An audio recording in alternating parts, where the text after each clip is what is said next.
right, so I'm Jennifer Anderson. I'm a Superstar Director, and you are in the Right on Target breakout today. And if you're wondering what Right on Target is, we're going to talk about something called targeted marketing. So this is all about sales today, increasing your sales, having high sales. Does anyone want to make more money? Yeah. Does anyone want to sell more Scentsy? Yeah. Okay, you're in the right place. So I'm going to tell you a little bit about me, short and sweet-ish. I joined Scentsy in 2010, so that means I'll be celebrating my 10-year anniversary this year. It's a huge deal. If you don't know this about me, I am like a commitment phobe, okay? I've never done anything for 10 years except for being married to my wonderful husband in the front row here. Yeah, he's pretty cool. And he's here supporting me today. Let's give him a round of applause. I love you, babe. So for me to be in something for 10 years is like a huge, huge testament to Scentsy as a company. I have never wanted to do anything for 10 years, so the fact that I'm still here is a really big deal. It says something about Scentsy, about our culture, about our company, about where we're going, what we offer. Can you guys hear me okay? Okay, I feel like I'm cutting out sometimes. So I joined in 2010, kind of on a whim. I just wanted to make a little bit extra cash. I wanted to do things like get my hair done, get my nails done, buy cute shoes without having to take it from our family budget. We were newlyweds, living paycheck to paycheck. Anyone been there or are there? Yep, there now. I feel you, girl. We were living paycheck to paycheck, and I just wanted to have some extra cash to do those fun girly things. And so my first month into Scentsy, I brought home a paycheck that was enough to pay the mortgage. What? And my husband was like, hey now, that's pretty cool. Because you know the guys, they like the dollars, right? Right? All the men are like, yeah. But guess what? Girls like the dollars too, right?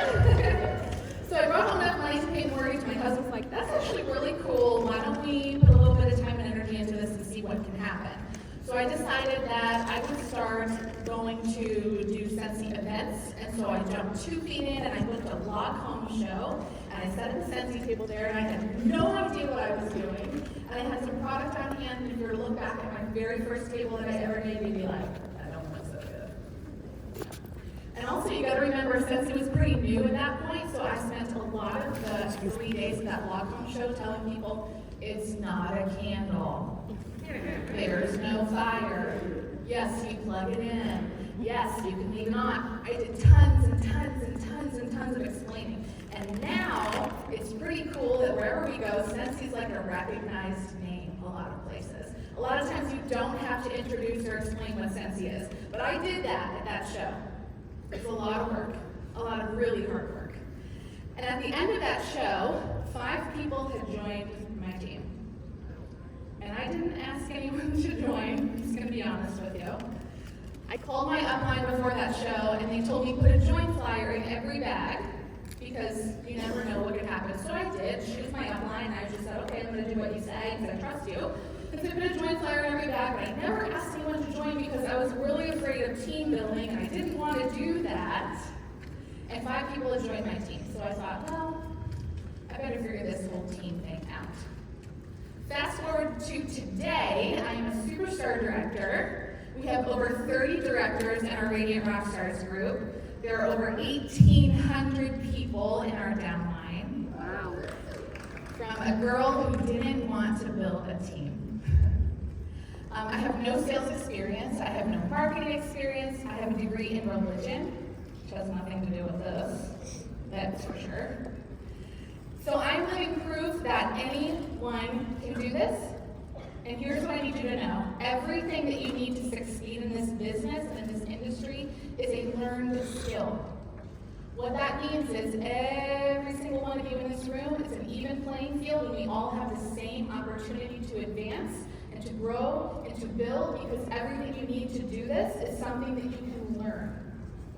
Okay? There's nothing that you need to do this that is innate or that someone possesses that you can't, or that you don't have I promise you that.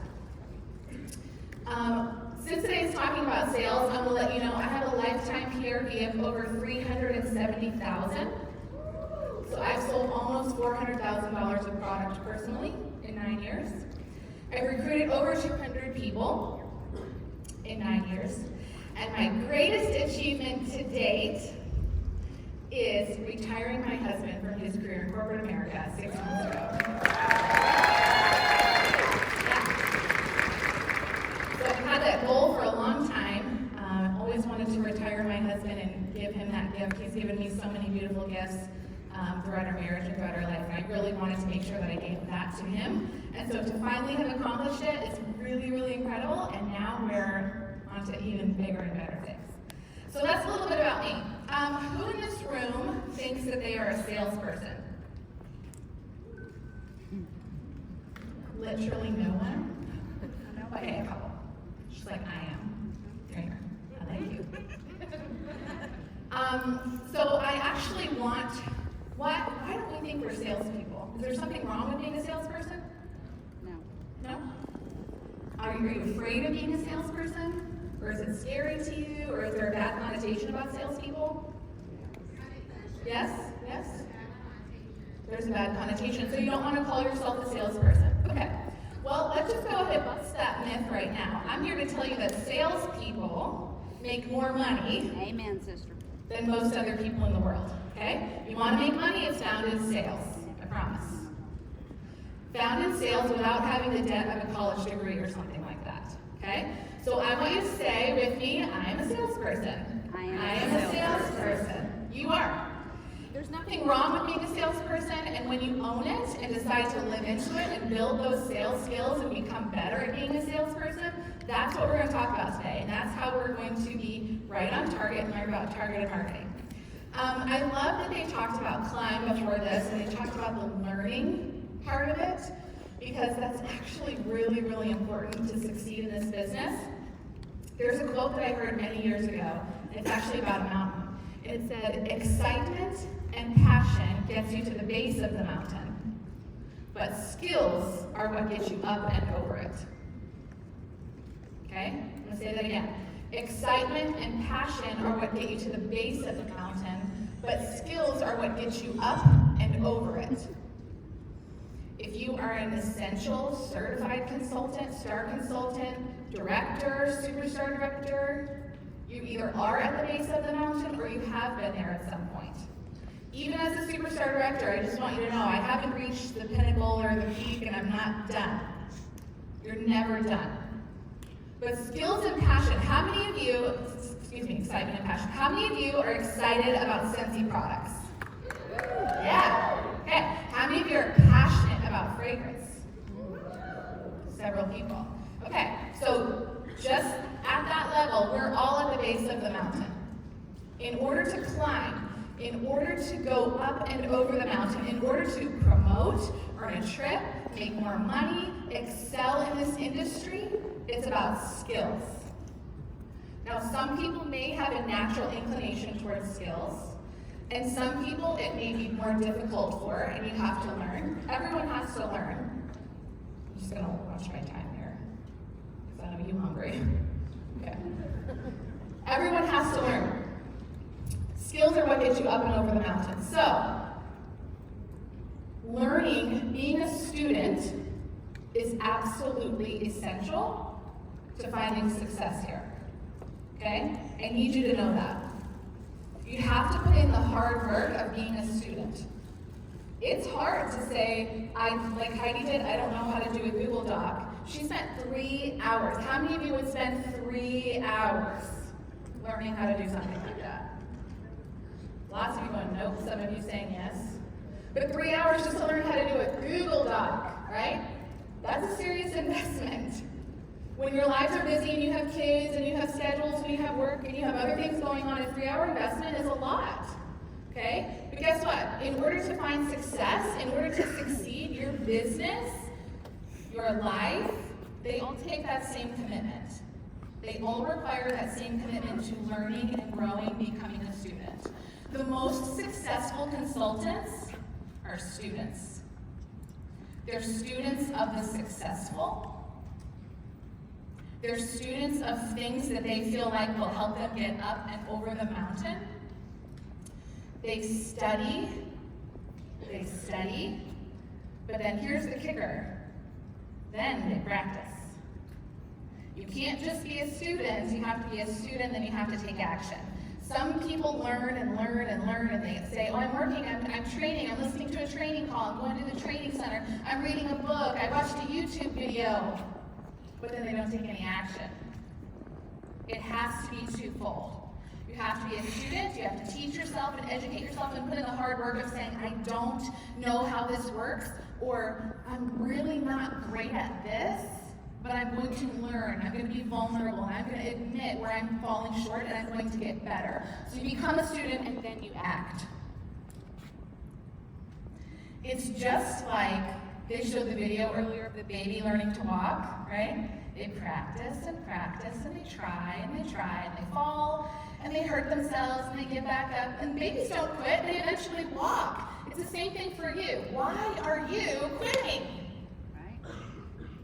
Why are you stopping? Why are you trying and learning and trying so hard, and you try and then you fall flat on your face and you're like, this isn't for me, I'm done. My feelings got hurt, someone told me no. They said they were going to join and they never did. This is not for me. Scentsy doesn't work. This company is no good. I'm going to go join that other company because so-and-so's finding success there. That is not the answer, my friends. Trust me. Just like a baby gets up again and again and again and again. That's what we do in our business. That's how you succeed. You try, and you fall, and you get hurt, and someone tells you no, and people reject you, and you have parties where nobody shows up, and you have events where you don't make enough to cover your booth fee. And you have fundraisers that come back with 0 orders, and you have recruits that say they were going to join, and then they don't. But if those things are enough to make you quit, then what are you really going for? That means your dreams aren't big enough, okay? That means your dream is not deeply rooted enough, and that means your dream really isn't your dream. That might be hard to hear, but if something like that is enough to make you quit, that means your dream really isn't your dream. So being a great salesperson, I have dry mouth soda. Being a great salesperson is actually being a great listener.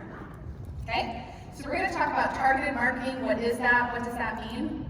The greatest salespeople in the world are great listeners. Now, here's what I need you to know. There's something called wallet share. Wallet share is how we, in the sales world, talk about your customers. In your customer's wallet, they only have so much money to go around, right? You are sharing their wallet with lots of other things, with bills, with things like getting your nails done, and car payments, and things that their kids need, and like, you're sharing their wallet with so many other things. So here's what I need you to know. In targeted marketing, every product we make is not for every customer you have. Okay? So don't be upset or don't be worried if your customer who buys wax from you all the time, if they reject you when you offer them washer whiffs. Or if they reject you when you tell them about a new Disney buddy that's coming out. Okay? Wallet share, you better remember that. Every product that you have is not for every customer that you have. So our customers are not like us. Like, we're Scentsy crazy. Like, we just want everything that comes out. We want to wear it. We want it in our car. We want it in our diffusers. We want it in our bedrooms, our kids' rooms. We want it on the go. We take it with us when we travel. You know, like, most of our customers don't do that. So you got to understand that not every product we make is for every customer you have. In that regard, you should always present every product we make to everyone, okay? Always present to everyone, but then through relationships is where your targeted marketing is going to come in. So when we launch a limited time Disney Buddy, you're going to present it to everyone. Here's how you do that. You do that social media posts, you do that in your VIP group, you do that through an email campaign, If you're unfamiliar with an email campaign, you can use a service like MailChimp or MadMini or Constant Contact, or you can go into your workstation and do a report in your do a report in your contacts. You can select all, you can click email, you can email them directly from your workstation. Okay? That's how you present it to everyone. Our catalog is another way that we present to everyone. But through relationships and through knowing your customers, that's where targeted marketing comes in. Okay? Now, if you can't target market without relationships, that means that's what we really need to talk about, right? It's building relationships with your customers. Relationships with your customers are a two-way street. You have to get to know them, but they have to get to know you too. Okay? For customers to shop from you and shop from you consistently, they have to do three things. They have to know, like, and trust you. Know, like, and trust you. If they can't get to know you, you're missing that piece. So that means you have to be open, you have to share. If you don't want to share everything, that's fine. But choose a few things that you want. Like, if you know me, you know I love coffee. Duh. Donuts. Clearly. I love pit bulls, I love my daughter Riley, right? There are a few things that I share, and I share over and over and over and over again. And so what that is, that's my brand.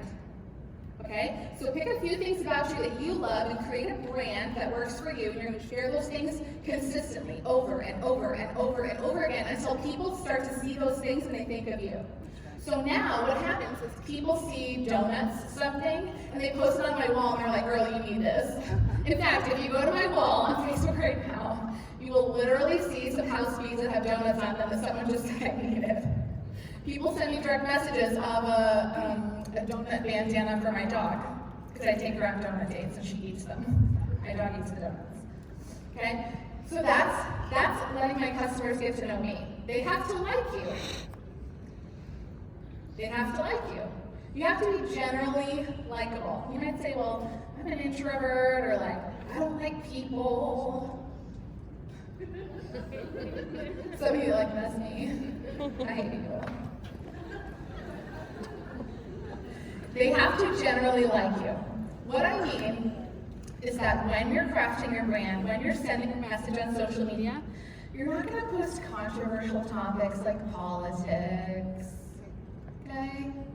You're not going to post things that are negative or annoying or generally unpleasant, like, did you see the food rating that our local, whatever, Bojangles got? Sally, who works the desk at Kohl's, is so rude. I will never shop there again. That's an example of something that you don't want to post. It's not likable. What's likable? Things that are funny, things that are lighthearted, things that are kind, right? Just smiling. These are likable traits. Be likable. You don't have to be inauthentic. That's not what I'm telling you, so please make sure you hear me. Okay? Authenticity is absolutely essential, but be likable. And then they have to trust you. They have to trust that you are a Scentsy authority, as in, you might not like to hear this, but that you only sell Scentsy. When you sell a lot of other things, your customers don't trust you. I'm just going to be honest. They have to see you stick it out. They have to see you be here and go through hard times and still be a Scentsy consultant many years later. They have to see you do that. They have to see you excel. They have to see you celebrate your accomplishments no matter how big or how small. They have to know, like, and trust you. Since it's all about relationships with your customers, this is why information capture is so important. What I mean by information capture is when you're at events, when you're at parties, when you're at fundraisers, at basket parties, what's the most important part of an order form? Bingo, contact information. Name, address, phone, email, you need it all. Okay? And I'm going to give you a tip. When you're asking your customer for it, if you think it's weird or you think it's a problem, they're going to think it's weird. If it's no problem to you, it's no problem to them. Okay, it's not a big deal. Now, I want you to think about when you go to Kohl's and you check out and they say, can I have your email address? What do you say? No, thanks. Because they asked you, can I have it? They asked you for your permission. They asked you a yes or no question. So you said, obviously, no. Let me give you a tip. Here's what you said. You don't say, can I have your email address? You have your order form. You're writing it down. You say, what's your email address? You see how that comes from a place of power, and it's not offensive, and it's not scary, and it's not a yes or no. It's what's your email address? Girl, what's your cell phone? Do you like to call or text? Ask them that. Ask them their preferences so that if they want you to call them, that you call them. Ask them if they want, like, me, please don't ever call me. Ever. I will FaceTime. I'm cool with FaceTime, but I just don't want to talk on the phone, you know? Probably most of you are the same way. But text me, right? Text me, FaceTime me. I'm totally into any of that. Ask your customers what they like and then write it on the order form. Here's another tip. When I meet customers at events or parties, after I'm done, right? After they've walked away and I'm not face to face with them, I will take their order form and I will literally write notes of things I learned about them. Has 3 kids. Gorgeous red curly hair. Is a teacher. Looking for something to do in the summer. Building a house, right? I'll list anything I learned about them in conversation. The only way you're going to learn those things too is by asking them questions, engaging in conversations. So don't just treat it as a transaction, like, okay, you give me your credit card, I give you some products, this is just a sale. Every time you make a contact with a customer is an opportunity for you to make a connection, to build a relationship. Every contact, whether you're dropping off an order, meeting them for the first time, asking them how they liked something, doing some follow-up, every time is an opportunity for you to connect. Once you connect, once you know your customers, then you can do targeted marketing. Targeted marketing says, oh, we just got this new diffuser for $65. Who's obsessed, by the way? Yeah, it's so good. Targeted marketing says, we just got this new diffuser for $65. I know that Julie would love that. And how do I know that? Because I know she loves all natural products, right? We all have, does anyone have customers who like all natural stuff? Yep. I also know that she has been wanting a diffuser, but she doesn't want to spend the $130, the $140, the $150. So is this going to be a perfect option for her? Yes. And the only way I know that is because I know that she's all into all natural stuff, and I know that this is something that's on her wish list, but she doesn't want to pay for it. So I'm able to target Julie with this specific product. Does that make sense? Targeted marketing is much more lucrative than generalized marketing. Okay? Generalized marketing is when you just throw a post on social media. You just throw up a stock flyer.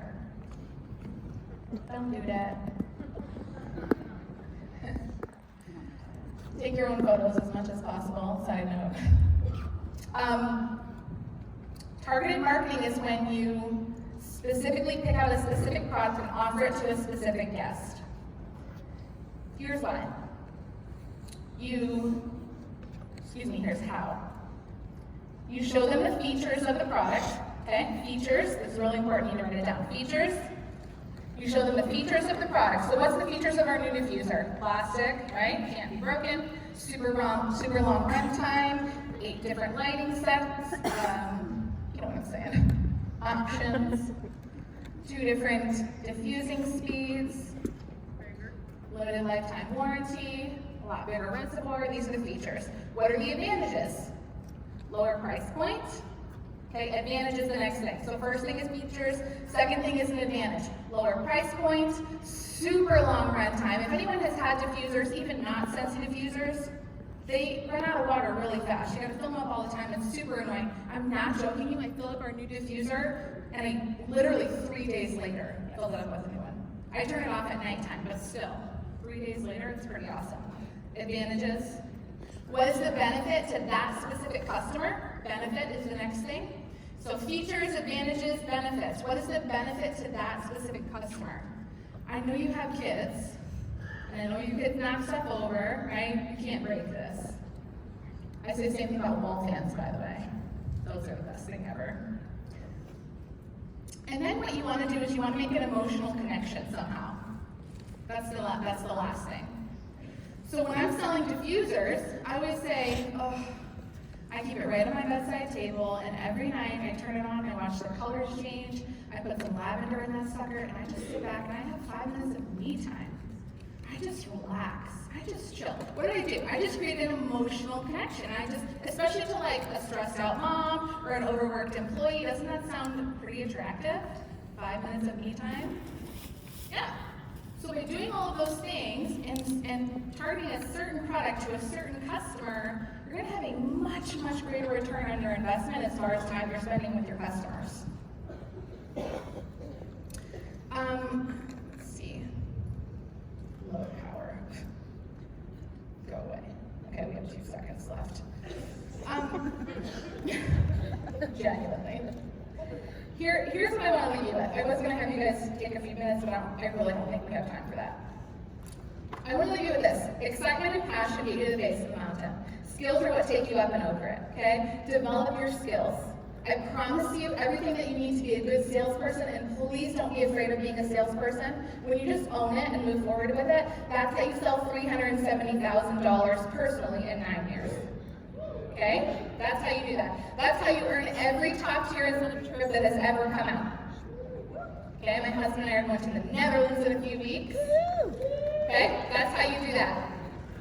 Do not be afraid of being a salesperson. Develop your skills, become a student, learn, and then take what you're learning and put it into action. That's absolutely the most important part. Surround yourself with people who are great salespeople, whether that be through books, following people on social media, physically in your space that you're able to surround yourself with. Surround yourself with people that you want to emulate.